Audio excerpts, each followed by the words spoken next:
नमस्कार साथियों पिछले वीडियो में व्यवसाय के उद्देश्य के बारे में पढ़ा था अपन ने। आज अपन नया चैप्टर स्टार्ट करने जा रहे हैं। यानी आज पढ़ेंगे व्यवसाय के प्रारूप के बारे में। यानी व्यवसाय के प्रारूप कौन कौन से होते हैं। यानी व्यवसाय के 3 प्रारूप होते हैं, जिसमें पहला तो होता है एकाकी व्यापार या एकल व्यापार, अगला होता है साझेदारी और लास्ट में होता है कंपनी व्यापार।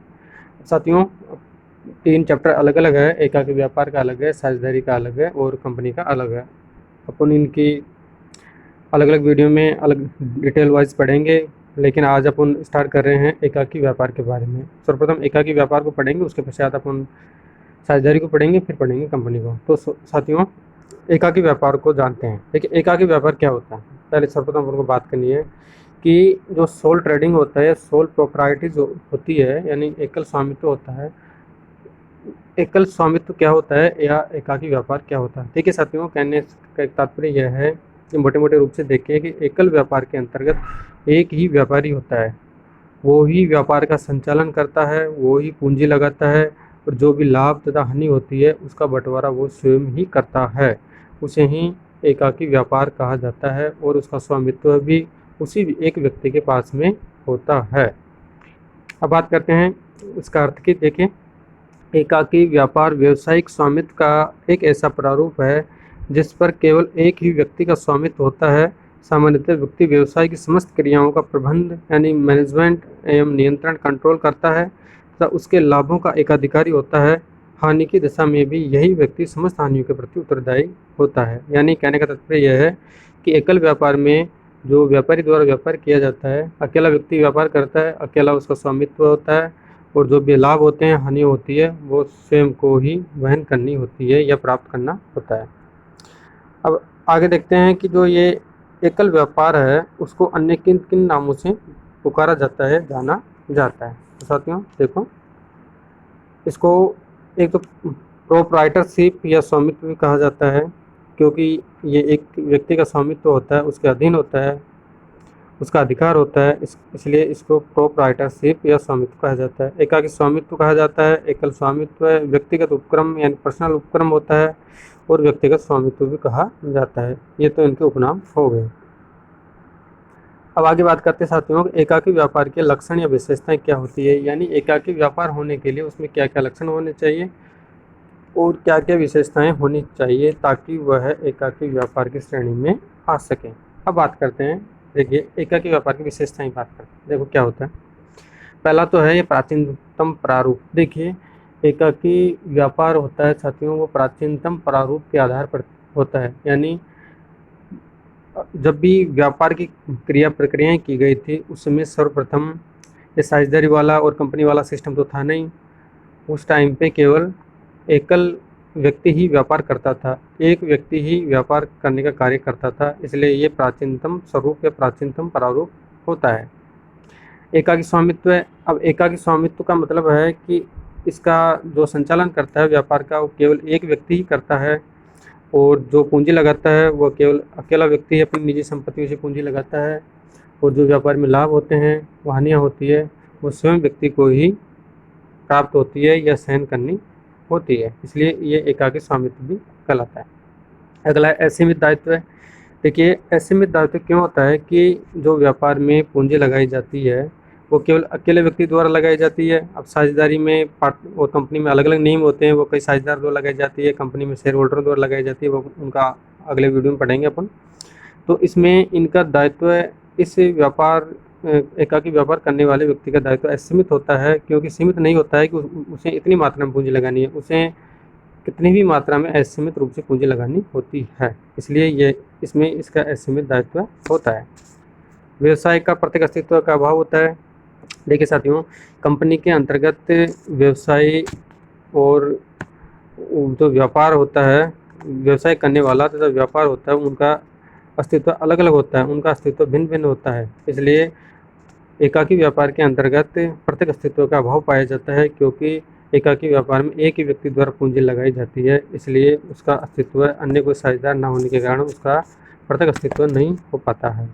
अगला है वैधानिक औपचारिकताओं से मुक्ति। देखिए साझेदारी में साझेदारी अधिनियम 1932 लागू होता है, जबकि कंपनी अधिनियम 1956, उसके बाद में अमेंडमेंट हो गया, नया अधिनियम 2013 आ गया। तो कंपनी अधिनियम 2013 के हिसाब से जो वैधानिक औपचारिकताएं होती हैं उनको पूरा करना होता है। और एकाकी व्यापार में इस प्रकार का कोई प्रावधान नहीं होता है। इसमें केवल भारतीय अनुबंध अधिनियम 1872 के हिसाब से या माल विक्रय अधिनियम 1930 के हिसाब से कार्य करना होता है, इसलिए इसे ज़्यादा वैधानिक औपचारिकताओं की पूर्ति नहीं करनी पड़ती है। अगला है व्यवसाय की स्वतंत्रता। देखिए, व्यवसाय की फ्रीडम किस प्रकार से है साथियों, क्योंकि एकल व्यक्ति द्वारा व्यापार किया जाएगा तो वो अपने निर्णय विवेक से निर्णय लेगा, अपनी इच्छा के हिसाब से कार्य करेगा। उसके ऊपर किसी प्रकार का सरकार का, नियमों का या व्यक्ति विशेष का या साझेदार का या शेयर होल्डरों का किसी प्रकार का कोई प्रेशर नहीं होता है, क्योंकि इसमें ये इन्वॉल्व नहीं होते हैं। इसलिए वो एक तरीके से व्यवसाय को स्वतंत्र रूप से संचालित करता है। व्यवसाय पर वैधानिक नियंत्रण। देखिए, एकल स्वामित्व के अंतर्गत जो वैधानिक नियंत्रण है, कानून है, वो मोस्टली माल विक्रय अधिनियम 1930 तथा अनुबंध अधिनियम 1872 लागू होता है। अन्य अधिनियम इस पर लागू नहीं होते हैं। पूंजी पर एकाधिक्य, क्योंकि पूंजी केवल एकल व्यक्ति द्वारा लगाई जाती है, क्योंकि इस पर उसका अधिकार होता है, इस पर पूंजी का एकाधिपत्य होता है। अगला है एकाकी नियंत्रण एवं प्रबंध। एकल व्यापार के अंतर्गत अकेला व्यक्ति द्वारा नियंत्रण किया जाता है तथा मैनेजमेंट का कार्य किया जाता है। सीमित कार्य क्षेत्र। देखिए, एकाकी व्यापार होता है, उसका सीमित कार्य क्षेत्र होता है, उसका बिजनेस ज़्यादा बड़ा नहीं होता है। कोई एक क्षेत्र विशेष के संबंध में व्यापार करता है, क्षेत्र विशेष एरिया में व्यापार करता है, अपनी वस्तुओं का विक्रय करता है, इसलिए इसका क्षेत्र ज़्यादा बड़ा नहीं होता है। ऐच्छिक प्रारंभ एवं अंत व्यवसाय का। देखिए, एकल व्यापारी जब चाहे जब व्यापार को स्टार्ट कर सकता है और जब चाहे वो व्यापार को बंद कर सकता है, तो इसे ऐच्छिक व्यापार का अंत या प्रारंभ कहा जाता है।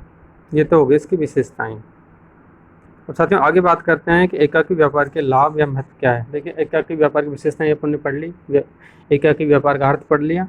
अब पढ़ेंगे कि एकाकी व्यापार करने के क्या लाभ होते हैं, क्या महत्व होते हैं। देखिए, पहला तो इसका लाभ है सुगम प्रारंभ एवं अंत। अभी अपने लास्ट में पढ़ा था कि एकाकी व्यापार में व्यक्ति अकेला होता है तो वो अपनी इच्छा से व्यापार को आरंभ कर सकता है और अपनी इच्छा से व्यापार को बंद कर सकता है। मोस्टली बंद जब भी व्यापार किया जाता है जब व्यापार में हानियाँ हो या पूंजी की कमी का अभाव हो या ग्राहक सर्जनों की दर काफ़ी कम हो जाए। अगला ऐच्छिक प्रारंभ एवं अंत। अब इसमें अपनी इच्छा से वो प्रारंभ कर सकता है और उसको बंद कर सकता है। व्यवसाय में चयन की स्वतंत्रता। देखिए साथियों, एकल व्यापारी अपनी इच्छा के हिसाब से किसी भी प्रकार का किसी भी क्षेत्र में व्यवसाय कर सकता है, इसलिए उसे व्यवसाय चयन की स्वतंत्रता रहती है। वैधानिक औपचारिकताओं से मुक्ति। अपने ऊपर पढ़ा था कि उसे वैधानिक औपचारिकताओं से मुक्ति रहती है, क्योंकि उसे किसी प्रकार के सरकारी प्रतिबंधों का सामना नहीं करना पड़ता है, उसमें किसी प्रकार के नियम लागू नहीं होते हैं। सेकंड निर्णय। अकेला व्यक्ति होता है, उसमें ज़्यादा व्यक्ति नहीं होते हैं, इसलिए वो अपनी इच्छा से तुरंत निर्णय ले लेता है। उसमें ज़्यादा बड़ी चेन नहीं होती है, ज़्यादा बड़े डिपार्टमेंट नहीं होते हैं, इसलिए वह आवश्यकता पड़ने पर तुरंत निर्णय लेने का कार्य करता है। समन्वय में सुविधा। अब कोऑर्डिनेशन अच्छा बना रहता है, क्योंकि व्यापार ज़्यादा बड़ा नहीं रहता है, उसमें नाम मात्र के व्यक्ति होते हैं, केवल एक व्यक्ति होता है और उनके सहयोग के लिए ज़्यादा कर्मचारी लगा सकते हैं, इसलिए उनमें आपसी कोऑर्डिनेशन में सुविधा रहती है। लचीलापन। एकाकी व्यापार के अंतर्गत साथ में फ्लेक्सिबिलिटी रहती है, क्योंकि व्यक्ति अपनी आवश्यकता परिस्थिति स्थिति के हिसाब से उनमें चेंज कर सकता है। गोपनीयता बनाए रखना। अब एकाकी व्यापार के अंतर्गत कोई स्टेक होल्डर नहीं होते हैं, कोई साझेदार नहीं होते हैं, कोई शेयर होल्डर नहीं रहते हैं, जिससे कि व्यापार की गोपनीयता बनी रहती है। किसी अन्य पक्षकार को उसकी सूचना नहीं पहुंच पाती है या नहीं दी जाती है। पूर्ण नियंत्रणाधीन। एकल व्यापार व्यवसाय के पूर्ण नियंत्रण में रहता है, उसमें किसी बाहरी व्यक्ति का हस्तक्षेप नहीं रहता है। ग्राहकों से व्यक्तिगत संपर्क बनाना। एकल व्यापारी का क्षेत्र सीमित होता है, अतः वह अपने ग्राहकों से आसानी से संपर्क बना सकता है। ये तो हो गई इसकी लाभ की। अब साथियों, किसी चीज़ में या किसी प्रक्रिया में कुछ लाभ होते हैं तो स्वाभाविक है कुछ हानियाँ भी होगी, कुछ जोखिमें भी होगी। तो अब उन दोषों को पढ़ते हैं, अब उनके एकाकी व्यापार की क्या क्या दोष या हानियाँ होती है। देखिए, पहला तो है इसका सीमित प्रबंध की क्षमता होती है। देखिए, एकाकी व्यापार के अंतर्गत सीमित प्रबंधक होते हैं, क्योंकि इसमें ज़्यादा बड़ा व्यापार नहीं होता है, इसलिए जो मैनेजमेंट का कार्य किया जाता है केवल सीमित क्षेत्र में ही किया जाता है। उतावले निर्णय लेना। अब एकाकी व्यापार है वो अपनी इच्छा से और ज़बरदस्ती कई बार गलत निर्णय भी ले लेता है, जिससे उसको हानि होती है, व्यापार को हानि पहुँचती है, गुडविल खराब होती है। तो एकाकी व्यापार कई बार गलत निर्णय भी ले लेता है, जिससे उसको हानि होती है। गोपनीयता से संदेह का जन्म होना। स्वाभाविक है कि एकल व्यापारी होगा तो उसकी सूचना किसी को दूसरे को नहीं मिलेगी। अब वो व्यापार में लीगल कार्य कर रहा है या इलीगल कर रहा है, तो उससे क्या है कि गोपनीयता से एक संदेह का भी जन्म हो जाता है, कि भ्रम उत्पन्न हो जाता है कि उक्त व्यापार में किस प्रकार की क्रियाविधियाँ की जा रही है। अगला असीमित दायित्व है, ये इंपॉर्टेंट है, एग्जाम क्वेश्चन पूछ रहे हैं कि एकल व्यापार होता है उसमें दायित्व सीमित होता है या असीमित होता है। तो देखिए साथियों, साझेदारी और कंपनी में अलग सिस्टम होता है और एकल व्यापार में अलग होता है। तो इसमें असीमित दायित्व होता है क्योंकि अकेला व्यक्ति पूंजी लगाता है, अकेला व्यक्ति व्यापार को संचालित करता है और जो भी लाभ होता है, हानियाँ होती है, वो केवल अकेले व्यक्ति को ही वहन करनी पड़ती है। इसलिए हानि होगी तो किसी अन्य दूसरे साझेदारों में नहीं बांट सकता है, क्योंकि ये केवल साझेदारी नहीं है, केवल एकल व्यापार है। इसलिए जो भी हानि होगी या लाभ होगा वो केवल एक व्यक्ति को ही झेलना होगा। सीमित वित्तीय संसाधन। अब देखिए साथियों, अगर पूंजी ज़्यादा होगी तो व्यक्ति स्वाभाविक रूप से साझेदारी का व्यवसाय करेगा, कंपनी का व्यवसाय करेगा, लेकिन कम पूंजी होने के चक्कर में वो एकल व्यापार करता है। इसलिए इसमें एकल व्यापार के अंतर्गत बड़े व्यापार किया जाए या बड़ा क्षेत्र में उसका फैलाव किया जाए तो उसमें मेन मुख्य समस्या वित्तीय संसाधनों की आती है, पूंजी की आती है। इस कारण से वो अपने क्षेत्र विशेष को बढ़ा नहीं सकता है। अस्तित्व का अस्थायी होना। अब अस्तित्व का अस्थायी होने का तात्पर्य यह है कि जो व्यापार का जीवन काल है वो अस्थायी होता है, क्योंकि तब तक व्यापार चलता रहेगा जब तक व्यापारी व्यापार करता रहेगा, उसके पास में पैसा होगा तो वो तभी व्यापार करेगा। पैसा पूंजी की कमी होगी तो व्यापार ऑटोमेटिकली समाप्त हो जाएगा या पतन की तरफ चला जाएगा, जिससे इसका अस्तित्व अस्थायी होता है। यानी इसकी कोई टाइम पीरियड नहीं होता है, कभी भी ये व्यापार बंद हो सकता है। ये तो हो गया साथियों इसके दोष। अब बात करते हैं कि एकल स्वामित्व या एकल व्यापार की उपयोगिता क्या है, यानी इसकी उपयुक्तता, यानी एक क्यों होना चाहिए एकल व्यापार, ये अपन देखते हैं। देखिए, यह व्यापार तब किया जाता है साथियों जब व्यवसाय का क्षेत्र व आकार सीमित होता है। यानी किसी भी व्यवसाय का आकार क्षेत्र विशेष या क्षेत्र स्थान से सीमित हो, तभी ये एकल स्वामित्व का व्यापार उपयोग होता है, यानी एकाकी व्यापार उपयोगी होता है। यदि बड़ा क्षेत्र होगा तो एकल व्यापार से आवश्यकता की पूर्ति नहीं हो पाएगी ग्राहकों में, तो जिससे कि इसकी उपयोगिता सार्थक सिद्ध नहीं होगी। अतः व्यवसाय का क्षेत्र व आकार सीमित होता है तो एकल स्वामित्व अपनाना चाहिए। अगला है पूंजी की कम आवश्यकता पड़ती है।